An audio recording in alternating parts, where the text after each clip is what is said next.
सोलापूरमध्ये धर्मांतरासाठी दबाव टाकणाऱ्या एका फादरवर गुन्हा दाखल करण्यात आला। तुमचे देव शैतान आहेत, त्यांना पाण्यात टाका असा प्रचार सुरू होता।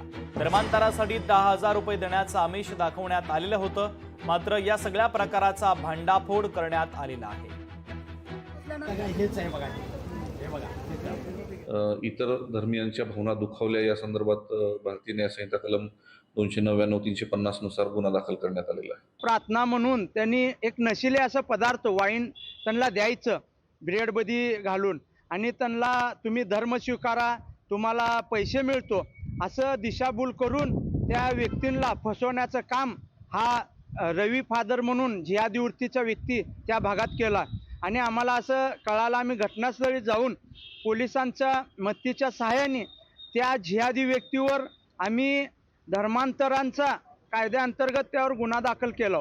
जे वंचित लोक आहेत त्यांना धर्मांतरून घेणे, आमिष दाखवणे, अशा प्रकारे त्यांनी तिथं आपल्या काही हिंदू लोकांना आणि जे वंचित आहेत, जे त्यांना खरंच काय म्हणजे सुखसुविधा नाही अशा लोकांना गाठून आमचा येशू असा आहे, आमचा येशू तसा आहे, आणि त्यांना वाईनमधनं ब्रेडचे तुकडे घालून त्यांना भुलीचं औषध देऊन हे त्यांचा प्रकार तिथं आम्ही उघडकीस आणला। लोकशाही मराठी ऐका, पहा, जागरूक रहा।